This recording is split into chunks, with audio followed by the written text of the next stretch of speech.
கோவை நகரத்தின் இதய பகுதியான உக்கடத்தில் இருக்கிறது இந்த பெரிய குளம். 325 ஏக்கர் பரப்பளவு கொண்ட இந்த குளம் பல ஆண்டுகளாகவே தூர்வாரப்படாமல் மண்மேடிட்டிருந்தது. குப்பைகள் கொட்டப்பட்டன, சாக்கடைகள் கலந்தன, சீமை கருவேல மரங்கள் மண்டி சமூக விரோதிகளின் கூடாரமாகவும் மாறியது இந்த குளம். நீர்நிலைகளின் மீது அக்கறை கொண்ட கோவையின் சிறுதுளி அமைப்பு 2013ஆம் ஆண்டு ஏப்ரல் மாதம் இந்த குளத்தை கையில் எடுத்தது. தொடர்ந்து அந்த அமைப்பு குளத்தை சீரமைக்க மக்களையும் அழைத்தது. ஒவ்வொரு வாரமும் ஆயிரக்கணக்கில் திரண்டார்கள் மக்கள்.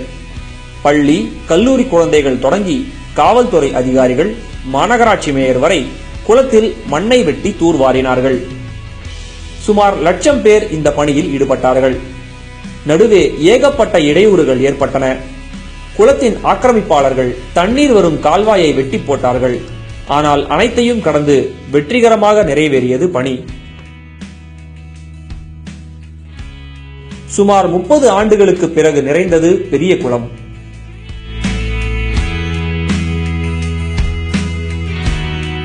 சீரழிந்த நிலையில் இருந்த குளம் இன்று நீர் நிறைந்த அழகான குளமாக ஜொலிப்பதை பார்த்து மகிழ்ச்சியில் மக்கள் திளைக்கின்றனர். நீரே வாழ்வின் ஆதாரம்.